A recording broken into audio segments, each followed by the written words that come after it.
We are in the New Granada,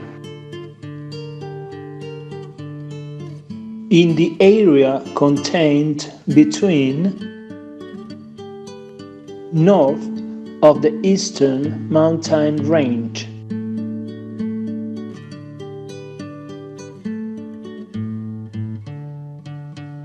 We are observing the route between Tame and Santa Fe.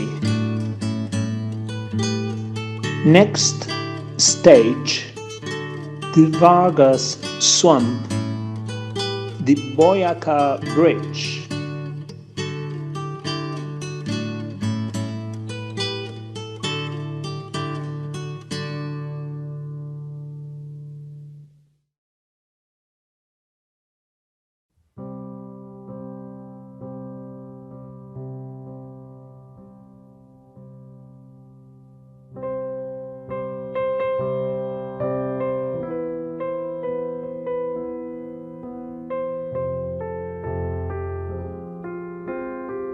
Bolivar tried on the night from July the 21st to July the 22nd to launch with the vanguard an enveloping maneuver on the right. That failed due to a heavy rain which made him change his plans.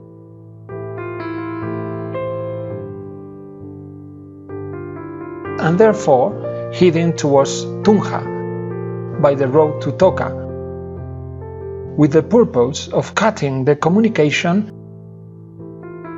between Barreiro and the capital Santa Fe. Due to this strategic change, Bolivar was forced to cross the river Chicamocha, which was overflowed by the torrential rain of those days.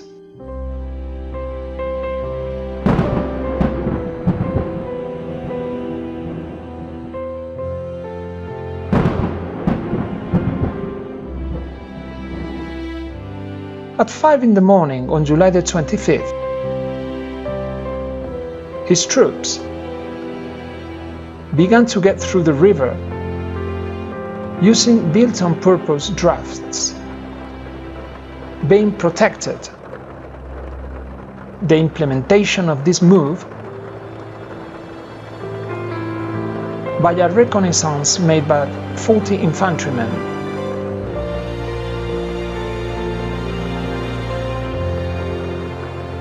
Reaching the heights called Cruz de Murcia.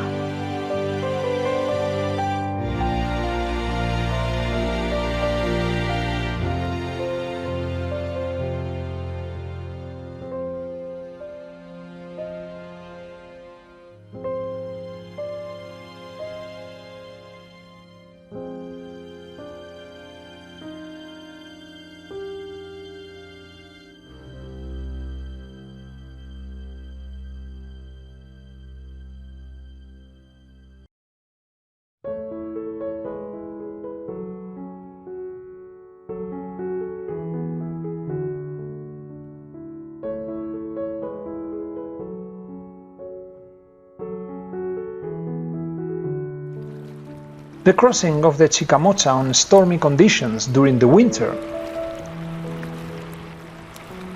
was the main obstacle for the completion of the maneuver, because some of the rafts collapsed, causing a delay on the operation until 10 p.m. So missing the surprise factor,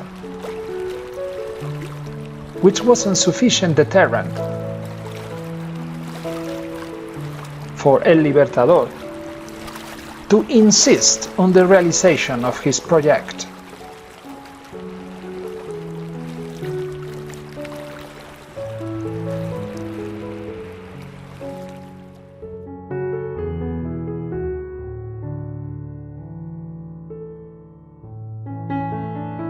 being Barreiro warned by the actions executed by the Republican Army, he ordered his 1st Battalion to attack the reconnaissance group of the Patriots. The Spanish battalion topped the Cerro del Picacho hill, known today as the Cerro de la Guerra, where they organized the defense. Barreiro arrived at 11 a.m. on July the 25th, with the bulk of his army, occupying the house of José Antonio Díaz, or Casa de Vargas, as his command post, and he placed his cavalry southwards as a reserve.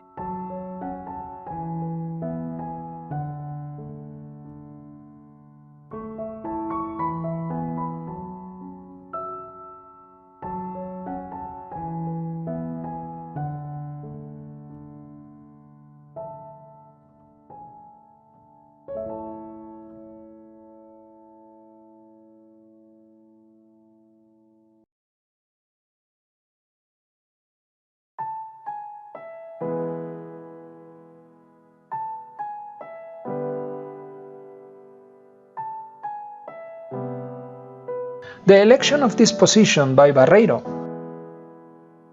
was quite correct.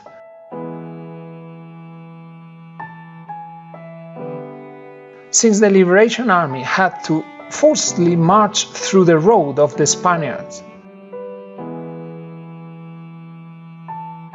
having on his right an impassable swamp that prevented them from adopting a combat formation, and an impossible-to-wade river on his back.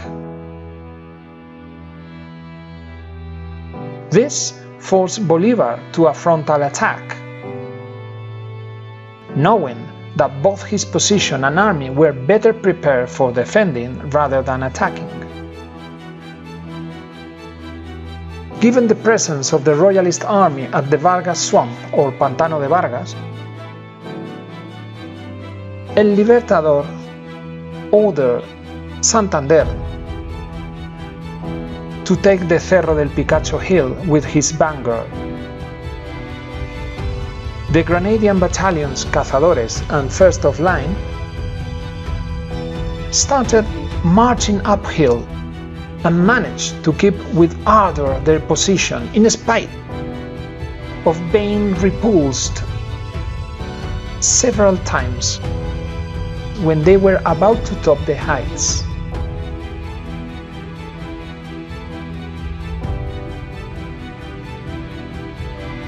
Bolivar, used with little success in support of the counterattacks of the vanguard, the battalion Bravos de Paz, Rifles and the British Legion,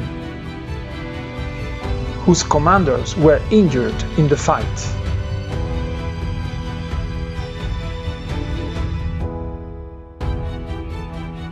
But Barreiro attacked again,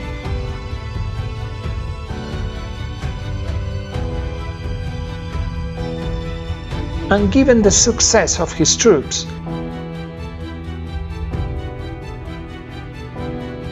he ordered the reserve of his infantry an involving maneuver on the right flank, and the attack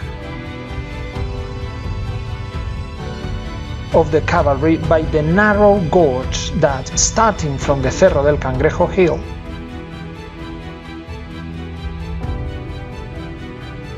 goes between the swamp and El Picacho hill.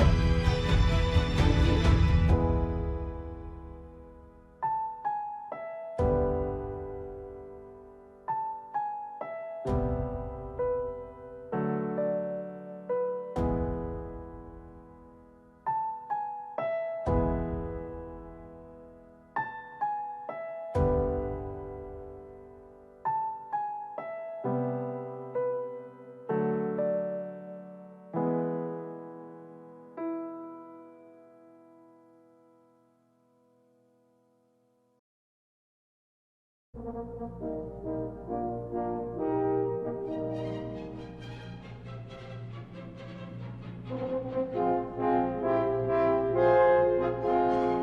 situation was extremely harrowing, but the Patriot cavalry has been magnificently reinforced with the contribution of 200 horses that the sons of the eminent Granadian citizen and martyr Juan Nepomuceno Niño, and that help miraculously arrived just in time to the battlefield.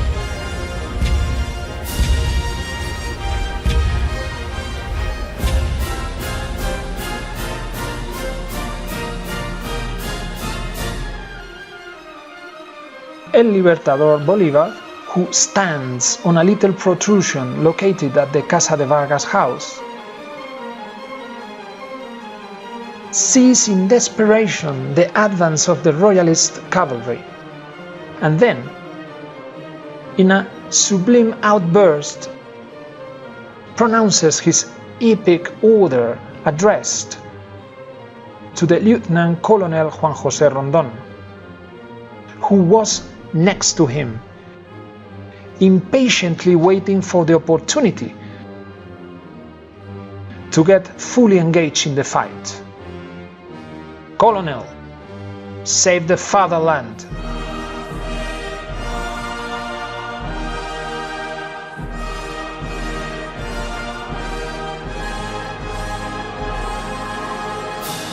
The commander of the Lancers of Llano Arriba makes in turn a call to his men.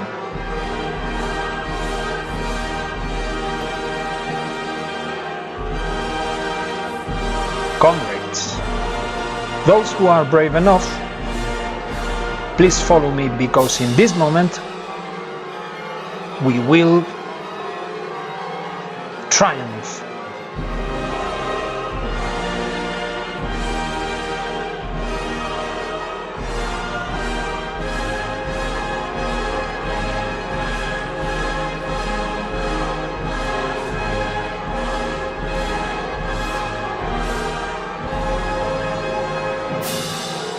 "14 riders heard the voice of the centaur, and they fell upon the dragons and the Spanish infantry reserve.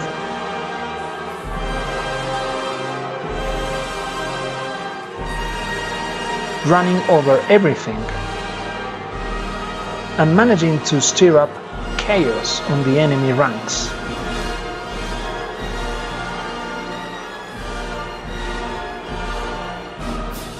The rest of the cavalry attacks the main road, following the order of the Lancer Juan Carvajal.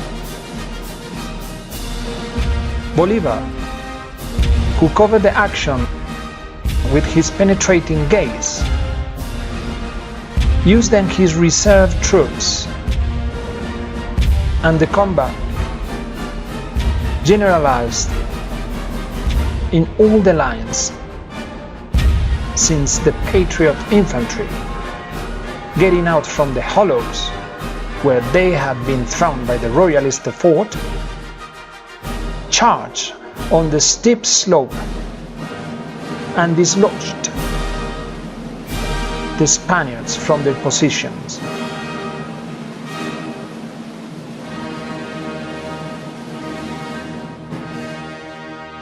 The combat was over.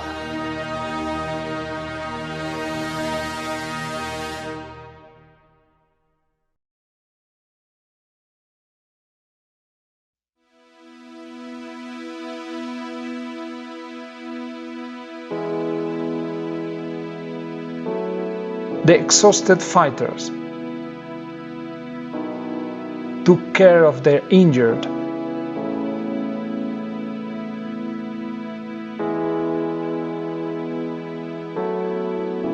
and buried their numerous fallen comrades.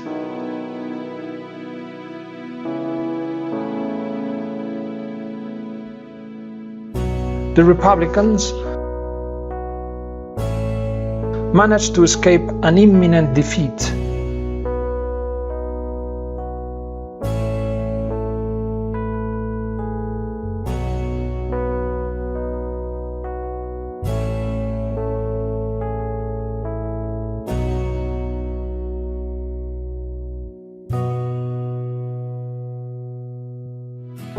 and they made themselves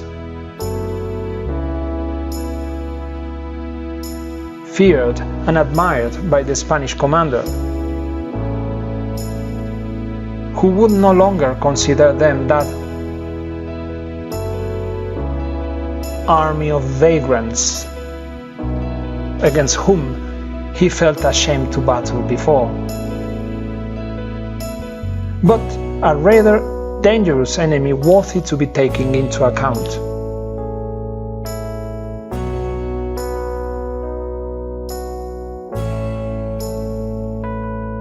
Now,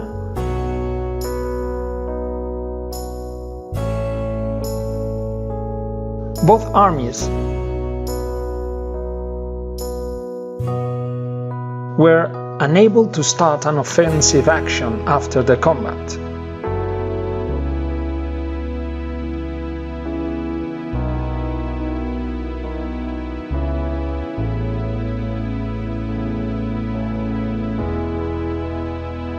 And they both went to their initial starting position.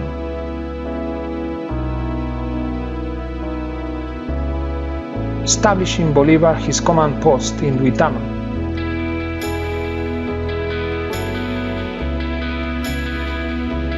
The overwhelming victory of Bolivar served to celebrate his birthday, because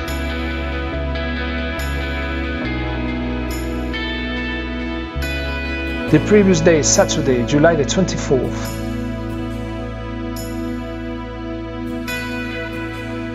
he was 24 years old.